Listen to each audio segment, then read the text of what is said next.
Good morning dear students. അപ്പോൾ നമ്മളിപ്പോൾ discuss ചെയ്യാൻ പോകുന്നത് നമ്മൾ കഴിഞ്ഞ ക്ലാസ്സിൽ ഡിസ്കസ് ചെയ്ത് നിങ്ങൾ എന്ത് ചെയ്യുക, അതൊന്ന് അതിന് തുടർച്ചയായിട്ട് ഇതും ഒന്ന് നോക്കുക. കാരണം കഴിഞ്ഞ ക്ലാസ് നിങ്ങളൊന്ന് ശ്രദ്ധിക്കുക, ജസ്റ്റ് ഒന്ന് പഠിക്കാൻ ശ്രമിക്കുക. കാരണം നമ്മളെ റിപ്പോർട്ട് സുഖമുള്ള സിമ്പിളായിട്ടുള്ള ചില ഏരിയ നമ്മളിപ്പോൾ കവർ ചെയ്തുകൊണ്ടിരിക്കുന്നത്. അതായത് റിപ്പോർട്ട്, ഒരു സെയിൽസ്മാൻ്റെ ഡോക്യുമെൻ്റ് അല്ല റിപ്പോർട്ട് നമുക്ക് എങ്ങനെ കൈകാര്യം ചെയ്യാം, അല്ലെങ്കിൽ കംപ്ലൈൻറ്റ് റിപ്പോർട്ട് ഉണ്ട്, ദെൻ എക്സ്പെൻസ് റിപ്പോർട്ട്, അവരെ ഡോക്യുമെൻറ്റ്സ്, അങ്ങനെയുള്ള കുറച്ച് കാര്യങ്ങൾ നമ്മൾ ഫോളോ ചെയ്ത് പഠിച്ചുകൊണ്ട് നമ്മൾ വരുന്നത്. നെക്സ്റ്റ് ഫോളോ ചെയ്തെത്തി നമ്മൾ എവിടെ എത്തി?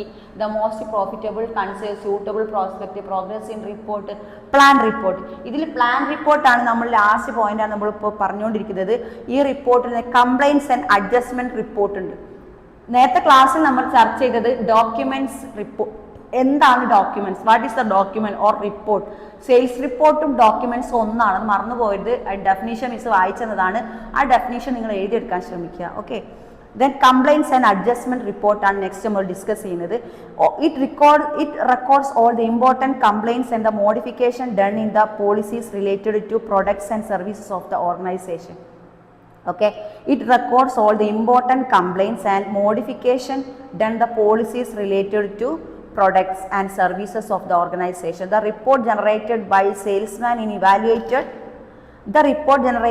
salesman and analyze the higher authorities with respect and complaints registered. ഒരു പോയിന്റാണ്. കാരണം ഈ ബിസിനസ് എന്താ പറയുക, നമ്മുടെ ഈ സെയിൽസ്മാൻമാർ ബൗണ്ടറിയിലൊക്കെ അവിടെ ആക്കി അവരവിടെ സെയിൽസ് ചെയ്തു, അവർ എക്സ്പെൻസ് ഒക്കെ നമ്മൾ കണക്ക് കൂട്ടി, അവർ എന്തൊക്കെയാണ് അവിടെ പ്രോഫിറ്റ് അവിടെ കിട്ടിയത്, എന്തൊക്കെയാണ് ഇവർ വിറ്റ് സെയിൽ ചെയ്തപ്പോൾ അവർക്ക് എന്ത് ബെനിഫിറ്റാണ്, അല്ലെങ്കിൽ അവിടെ പെർമനൻറ്റ് കസ്റ്റമറായി മാറിയോ, പിന്നെ അവർ വിറ്റത് അവർക്ക് ക്യാഷ് കറക്റ്റായിട്ട് കിട്ടുക, അങ്ങനെ അതിൻ്റെ ശതമാനം കാര്യങ്ങളൊക്കെ റിലേറ്റഡ് ആയിട്ടാണ് റിപ്പോർട്ട്. അപ്പോൾ ഇതെന്തും ആവാം. It respect to the complaints registered. അതായത് എന്തെങ്കിലും കംപ്ലൈൻറ്റ് വന്നാൽ ഇതൊരു രജിസ്റ്റേർഡ് റെക്കോർഡായിട്ട് മാറും. കംപ്ലൈൻ്റ് ഒന്നും വരാതെ വേണം ഇവർക്ക് എന്ത് ചെയ്യാൻ. അപ്പോൾ ഓരോ ജോലിക്കും അതിൻ്റേതായ ഇതുണ്ടാവും, റിസ്ക് ഉണ്ടാവും എന്ന് പറയുന്നത് വെറുതെ അല്ല. നമുക്കറിയാം, അതായത് ഏതെങ്കിലും വീട്ടിൽ ചെന്നിട്ട് എന്തെങ്കിലും കംപ്ലൈൻറ്റുകളോ കാര്യങ്ങളോ ആയാൽ അതൊരു കംപ്ലൈൻറ്റ് രജിസ്റ്റേർഡ് റിപ്പോർട്ടായിട്ട് മടങ്ങി വരും.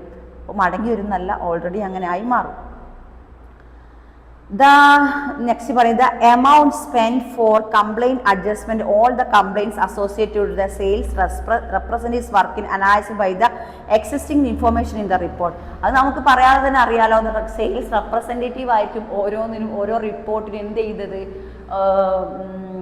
ആൻസർ പറയേണ്ടി വരുന്നത് അല്ലേ. കാരണം ഇവനെ എന്തെങ്കിലും പ്രശ്നങ്ങൾ ഏതെങ്കിലും വീട്ടിൽ നിന്ന് ഉണ്ടാക്കിയാൽ ഇവൻ ആരങ്ങോട്ട് വിട്ടത്, ഇത് ഏത് കമ്പനി, എന്താണെന്നൊക്കെ കമ്പനി രജിസ്റ്റേർഡ് ആണോ, രജിസ്റ്റർ ചെയ്ത കമ്പനിയാണോ, ഇതിൽ സെയിൽസ്മാൻ വേറെ ഉണ്ടോ, ഇതിന് ഹയർ അതോറിറ്റീസ് ആരാണ്, അവരെ നമ്പർ തരുമോ എന്നൊക്കെ ചോദിച്ച് കംപ്ലൈൻറ്റ് ഉള്ള സ്ഥലത്ത് നിന്ന് അത്യാവശ്യം കോമൺ സെൻസ് ഉള്ള നോർമൽ പീപ്പിൾ, നോർമലി ജീവിക്കുന്ന നമ്മുടെ സമൂഹത്തിലെ ജനങ്ങൾ അപ്പം തന്നെ വിളിച്ചു ചോദിക്കും, കമ്പനിയിലേക്ക് പോകും, അവരെ വിളിക്കും, ഹയർ അതോറിറ്റിനെ വിളിക്കും, അങ്ങനെ പ്രശ്നങ്ങളാവും. അപ്പോൾ ഇങ്ങനെ വരുന്ന ഈ ഒരു റിപ്പോർട്ട്, അതായത് ഏത് സെയിൽസ്മാൻ ആണോ അവിടെ പ്രശ്നം ഉണ്ടാക്കിയത് അവരുടെ പേരിലുള്ള കംപ്ലൈൻറ്റ് രജിസ്റ്റർ ചെയ്യും. That is registered complaint report.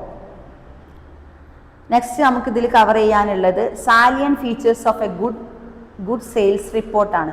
അതായത് salient features of A good sale report. നേരത്തെ പറഞ്ഞ കംപ്ലൈൻറ്റ് റിപ്പോർട്ട്, ഇവിടെ സാലിയൻ ഫീച്ചേഴ്സ് ഗുഡ് റിപ്പോർട്ടാണ്. അത്ര ഗുഡായിട്ടുള്ള നല്ലൊരു റിപ്പോർട്ടിനെ പറ്റിയാണ് പറഞ്ഞത്, ഗുഡായിട്ട് report. An ideal sales report follow the 4 degrees, clear and complete and correct. Okay, clear, complete, correct report called എന്ത് റിപ്പോർട്ടാണ് പറയുന്നത്? Salient features of A good sales report. അതായത് സാലിയൻ ഫീച്ചേഴ്സ് ആണ് അത്രയ്ക്കും സവിശേഷതയുള്ള ഒരു സെയിൽസ് റിപ്പോർട്ടായിരിക്കും ആ ഒരു റിപ്പോർട്ട്. അതിനെയാണ് എന്ത് salient features of A good sales report. That is ideal sales report follows. അത് ക്ലിയർ ആയിരിക്കും, അത് കംപ്ലീറ്റഡ് ആയിരിക്കും, അത് അത്രയും ഗുഡ് സ്ട്രക്ചറും ആയിരിക്കും. ഓക്കെ, ഗുഡ് സ്ട്രക്ചർ ആയിരിക്കും, ക്ലിയർ ആയിരിക്കും, കംപ്ലീറ്റ് ആയിരിക്കും. That is salient features of a good report. There are several instances where a presentation-based sales report are shown by they appear to represent a false expectation. അതായത് importance of, അതായത് പറയുന്നത് important to create the reports in a manner it's supposed represented relatable, comprehensible and must be interpreted in a proper way. അതായത് ഓരോ കോഴ്സിനും, അല്ലെങ്കിൽ നമ്മളിപ്പോൾ ബികോമിലാണ് നമ്മൾ പഠിച്ചുകൊണ്ടൊരു പേപ്പറുകളാണിത്. അപ്പോൾ ഇതൊരു പേപ്പർ ആണെങ്കിലും സമൂഹത്തിൽ റിയലി പ്രവർത്തിക്കുന്ന എപ്പോഴും റിയലായി നടന്നുകൊണ്ടിരിക്കുന്ന ഒരു സംഭവം കൂടിയാണ് ഈ ഒരു sales means customer salesman relationship എന്ന് പറയുന്നത്. ഇപ്പോഴും നമ്മളിപ്പോൾ ക്ലാസ് എടുത്തുകൊണ്ടിരിക്കുന്ന ഈ സമയത്താണെങ്കിലും ഒരു ഷോപ്പിലായാലും നടക്കുമ്പോഴാണെങ്കിലും ബസ്സിലിരിക്കുമ്പോഴാണെങ്കിലും ആരെങ്കിലും എന്തെങ്കിലും വിൽക്കാനോ വാങ്ങാനോ എപ്പോഴും നമ്മൾ അടുത്തൂടെ അങ്ങനെ നടന്നുകൊണ്ടിരിക്കും. അത് വേണം ഇത് വേണമെന്ന് ചോദിച്ചാൽ അപ്പോൾ അതും ഒരു സെയിൽസാണ്. കസ്റ്റമറും സെയിൽസ്മാൻ്റെ ഡീലിങ്സ് എവിടെയും സംഭവിക്കാം. അപ്പോൾ ഇതെല്ലാം നോക്കാൻ ഹയർ അതോറിറ്റീസ് ഉണ്ടാവും. അപ്പോൾ ഇതൊന്നും ഇല്ലാതെ അത്രക്ക് ഗുഡായിട്ട് ഒരു കംപ്ലൈൻറ്റ് പോലും ഇല്ലാതെ കസ്റ്റമേഴ്സിനെ സാറ്റിസ്ഫൈ മാക്സിമം ഫുൾഫിൽ ചെയ്യുക, കസ്റ്റമേഴ്സിനെ അത്രക്കും ഹാപ്പി ആയിട്ട് നമ്മൾ എന്ത് ചെയ്യുക സെറ്റിൽ ചെയ്തു, അവർക്ക് ക്വാളിറ്റിയുള്ള സാധനങ്ങൾ കൊടുത്തു, അങ്ങനെ അത്ര എഫിഷ്യൻ്റ് ആയിട്ട് കൈകാര്യം ചെയ്യുന്നുണ്ടെങ്കിൽ ആ ഒരു റിപ്പോർട്ട് ഹയർ അതോറിറ്റിക്ക് നമ്മൾ കൊടുക്കുകയാണെങ്കിൽ ആ റിപ്പോർട്ട് എന്തായിരിക്കും? ഗുഡായിരിക്കും, ക്ലിയർ ആയിരിക്കും, കംപ്ലീറ്റ് ആയിരിക്കും, ഗുഡ് പ്രസൻറ്റേഷനും ആയിരിക്കും, ഗുഡ് സ്ട്രക്ചറും ആയിരിക്കും ആ റിപ്പോർട്ട്. അതിനെയാണ് salient features of good sales report എന്ന് പറയുന്നത്. നെക്സ്റ്റ് ഇതിൽ നമുക്ക് ഡിസ്കസ് ചെയ്യാനുള്ളത് benefit of sales manual. Sales manual എന്ന് പറഞ്ഞാൽ in ever increasing success rate of some companies only because the robust sales team which is well and equipped with the resources properly trained and knows how to deal with the customers. എന്ത് business തന്നെ ആണെങ്കിലും എല്ലാത്തിൻ്റെ അടിസ്ഥാനം എന്താണ്? എന്ത് കമ്പനീസിൽ എന്ത് product ഉൽപ്പാദിപ്പിക്കുന്നോ അല്ല കാര്യം. ഉൽപ്പാദിപ്പിച്ച പ്രൊഡക്റ്റ് നമ്മുടെ സൊസൈറ്റിയിൽ എങ്ങനെ വിതരണം ചെയ്യപ്പെടുന്നു, ഡിസ്ട്രിബ്യൂട്ട് ചെയ്യുന്നു, അതായത് കസ്റ്റമേഴ്സിന് അത് അല്ലെങ്കിൽ ഉപഭോക്താക്കൾക്ക് അത് ഡിസ്ട്രിബ്യൂട്ട് ചെയ്യുന്നു എന്നതിലാണ് ഏറ്റവും വലിയ കാര്യം. ഡിസ്ട്രിബ്യൂട്ട് ചെയ്യുന്ന ആ ഒരു ആറ്റിറ്റ്യൂഡും ബിഹേവിയറും ആ റിലേഷൻഷിപ്പും അതെല്ലാം ഇൻക്ലൂഡഡ് ആണ് ആ ഒരു ബിസിനസ് ഡീലിംഗ് നടന്നു പോകണമെങ്കിൽ എന്നാണ് പറയുന്നത്. നെക്സ്റ്റ് ഇതിൽ വേറൊരു കാര്യം പറയുന്നത് manual must be living document. അതായത് മാനുവൽ, വാട്ട് ഈസ് മാനുവൽ? നിങ്ങൾക്കറിയാം മാനുവൽ അതൊരു രജിസ്റ്ററാണ്. മാനുവൽ അതായത് കണക്കും കാര്യങ്ങളോ കറക്റ്റ് എഴുതി വെക്കുന്ന ഒരു രജിസ്റ്ററെ നമ്മൾ മാനുവൽ എന്ന് പറയും. ഇതിൽ പറഞ്ഞത് manual must be living document. Manual ഒരു ലിവിങ് ഡോക്യുമെൻ്റ് ആണ്, ജീവനുള്ള ഡോക്യുമെൻ്റ് ആണ്. കാരണം എപ്പോഴും മാനുവൽ എന്താവാം, അങ്ങോട്ട് മാറ്റാം ഇങ്ങോട്ട് മാറ്റാം, ഒക്കെ അപ്ഡേറ്റ്സ് ആയ കാര്യങ്ങൾ അടയാളപ്പെടുത്തുന്ന ഒരു രജിസ്റ്ററാണ് manual. And it should be updated timely manner. Updated ചിലപ്പോൾ ഒരു എക്സാമ്പിൾ, ഏതെങ്കിലും ഒരു സെയിൽസ്മാൻ ഏതെങ്കിലും വീട്ടിൽ ചെന്ന് ഏതെങ്കിലും കസ്റ്റമറോട് ഇൻഡീസൻ്റ് ആയിട്ട് പെരുമാറിയാൽ അതെന്തായി? അത് കംപ്ലൈൻറ്റ് രജിസ്റ്ററായി, കംപ്ലൈൻറ്റ് റെക്കോർഡ്. നമ്മൾ നേരത്തെ ഡിസ്കസ് ചെയ്ത പോലെ കംപ്ലൈൻറ്റ് റെക്കോർഡായി. പിന്നെ എന്ത് പറ്റും? ആ കംപ്ലൈൻറ്റ് വന്നപ്പോൾ നമ്മുടെ കസ്റ്റമർ എന്ത് ചെയ്തു? അത് പരിഹരിച്ചു. സോറി പറഞ്ഞിട്ടാണെങ്കിലും അങ്ങനെ പറ്റിപ്പോയി, ഇത് അങ്ങനത്തെ വില മാറ്റി പറഞ്ഞു, അങ്ങനെ എന്തോ ഒരു കംപ്ലൈൻറ്റ് ആണെങ്കിൽ ഫോർ എക്സാമ്പിൾ ആണ് മിസ് പറയുന്നത്, എന്തോ ഒരു കംപ്ലൈൻറ്റ് പ്രകാരം ഡാറ്റാസ് മാറിപ്പോയതോ, പറഞ്ഞത് മാറിപ്പോയോ, ക്വാളിറ്റിയോ അല്ലെങ്കിൽ പ്രൈസ് മാറിപ്പോയതോ അങ്ങനെ എന്തെങ്കിലും ആവാം.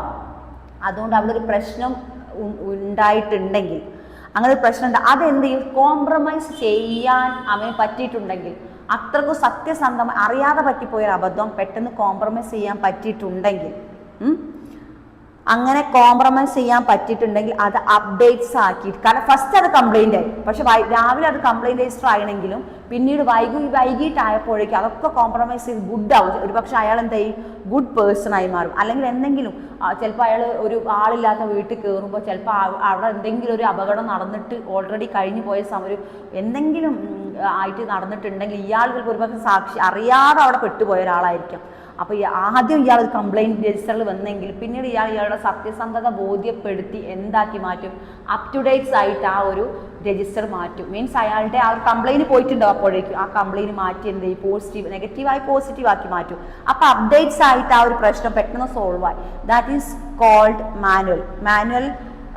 മാനുവൽ ആ ഒരു റെക്കോർഡിലാണ് ഇങ്ങനെ മാറ്റം വരുത്തി ചെയ്യാൻ പറയുന്നത്. Okay, the manual has also entail and ongoing the process of along the policies of practice of the company. However, the sales manual would not suffice, and sale association and the job training get a practical view of things. The sales manual acts a complement to the training mentors and its additional help to team. So manual ഒരു ഹെൽപ്പാണ്, അവരുടെ additional ടീമിന് വളരെ helpful ആയിട്ടുള്ള ഒരു റെക്കോർഡാണ് manual. It's a register. Okay, next the benefit of sales manual. അത് ഈ സെയിൽസ് മാനുവലിന്റെ ബെനിഫിറ്റ് എന്തെല്ലാം എന്നാണ് നെക്സ്റ്റ് പറയുന്നത്. The ever increasing success rate in some companies only the because sales team which is all equipped the resources properly trained knows how to deal with customers. This advantage of the product and services offered by a particular company, communication skill and positive outlook help to sales team connect with the aware of functionalities and department. The uniqueness of products as the competitive advantage they have over other. The sales person, അതായത് ഇതിൽ പറയുന്നത് the benefit of sales manual. ഈ benefit എന്താണെന്ന് വെച്ചാൽ up to dates ആയി കാര്യങ്ങൾ എപ്പോഴും എന്താക്കാൻ പറ്റും. ഒരു ബെനിഫിറ്റ് മീൻസ് അത് ചേഞ്ച് ആക്കാൻ പറ്റും. നേരത്തെ പെട്ടെന്നൊരു അബദ്ധം സംഭവിച്ച ഒരാൾക്ക് അത് പോസിറ്റീവ് ആക്കി എടുക്കുമ്പോൾ അതിൻ്റെ അപ്ഡേറ്റ്സ് ആയിട്ട് അതിലേക്ക് ചേർക്കാൻ പറ്റും ആ മാനുവലിലേക്ക്. അപ്പോൾ അയാളെ തെറ്റല്ലാതായി മാറി, അത് മാറ്റാൻ പറ്റി. അല്ലെങ്കിൽ അതേപോലെ തന്നെ പെർമനൻ്റ് ആയി ആ മാനുവലിൽ കിടക്കത്തില്ല. അത് ഒരു point. Next the cover increasing success of some companies as only because of the sales team is which help with resources and properly trained knows how to deal with കസ്റ്റമേഴ്സിനോട് അവർ ഡീൽ ചെയ്യേണ്ട കാര്യങ്ങളും കസ്റ്റമേഴ്സിൻ്റെ സംഭവങ്ങളൊക്കെ കറക്റ്റ് കസ്റ്റമേഴ്സ് ഡീലിംഗ് ഉള്ള correct കാര്യങ്ങൾ properly അതിലേക്ക് എന്ത് ചെയ്യാൻ പറ്റുന്നു, ആഡ് ചെയ്യാൻ പറ്റുന്ന ഒരു രജിസ്റ്ററാണ് എന്ത് നേരത്തെ പറഞ്ഞ നമ്മുടെ മാനുവൽ എന്ന് പറഞ്ഞു. Manual the advantages of the products and service offered by particular company, communication skill and positive outlook help sales team connect with the aware of functionalism and department. Okay, the sales person of competitive fire are about the policies, programs, benefits and product. അതായത് അവരുടെ policies, അവരുടെ programmes എല്ലാം schedule ചെയ്ത് നോക്കുന്നു. അങ്ങനെ കാര്യങ്ങളൊക്കെ അതിലേക്ക് include ചെയ്താണ് എന്ത് ചെയ്യുന്നത്, നമ്മൾ എന്തിനാണ് ഉപയോഗിക്കുന്നത്, എന്തിലാണ് ഇതെല്ലാം ചെയ്യുന്നത്, മാനുവലിലാണ്, നമ്മൾ സെയിൽസ് മാനുവലിലാണ് ചെയ്യുന്നത്. To the whole system that is a sole reason of competitive society. അത് ഇപ്പോൾ മത്സര മുൻനിർത്തിയുള്ള ഒരു സമൂഹമാണ് അല്ലേ നമ്മളെ മുന്നിലുള്ളത്. അപ്പോൾ നമ്മൾ എന്ത് സോൾ റീസൺ അതെല്ലാം നമ്മുടെ മാനുവൽ ഉൾപ്പെടുത്തിക്കൊണ്ട് അപ്ഡേറ്റ്സ് കാര്യങ്ങളെല്ലാം നമുക്ക് ഉൾപ്പെടുത്തിക്കൊണ്ടുള്ളൊരു സംഭവമാണ് മാനുവൽ എന്ന് പറഞ്ഞാൽ. അതെല്ലാം പ്ലാൻ റിപ്പോർട്ടും പ്രോഗ്രസ്സും suitable process most profitable consumers നമ്മൾ ഡിസ്കസ് ചെയ്ത് കഴിഞ്ഞു. നെക്സ്റ്റ് നമ്മൾ പോകുന്നത് നമുക്കിനി ഡിസ്കസ് ചെയ്യാനുള്ള ഭാഗം അതായത് കോണ്ടാക്ട് ഇൻഫർമേഷൻസ് ആണ്. Okay, content of sales manual. Sales മാനുവലിൻ്റെ കണ്ടന്റിൽ ജസ്റ്റ് ഒന്ന് നമുക്ക് പറയുന്നത് contacts information, selling strategies, products and demonstration of products. ഇത്രയും 3 പോയിന്റ് ഉൾക്കൊണ്ടിട്ടുള്ളതാണ് ഇത് sales manual. Contact information, selling strategies and contact information, selling strategies and product and demonstration of product. ഈ 3 കാര്യങ്ങൾ കണ്ടന്റ്, എന്തിൻ്റെ കണ്ടന്റാണ് നമുക്ക് മിസ് ഇപ്പോൾ വായിച്ചത്? Content of sales manual.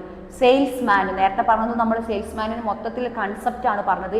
അതിൽ ഇൻക്ലൂഡഡ് ആയ 3 പോയിന്റ് നിങ്ങൾ നോട്ട് എഴുതി വെക്കുക. എക്സാമിന് വരുമ്പോൾ നിങ്ങൾ എഴുതാൻ ശ്രമിക്കുക.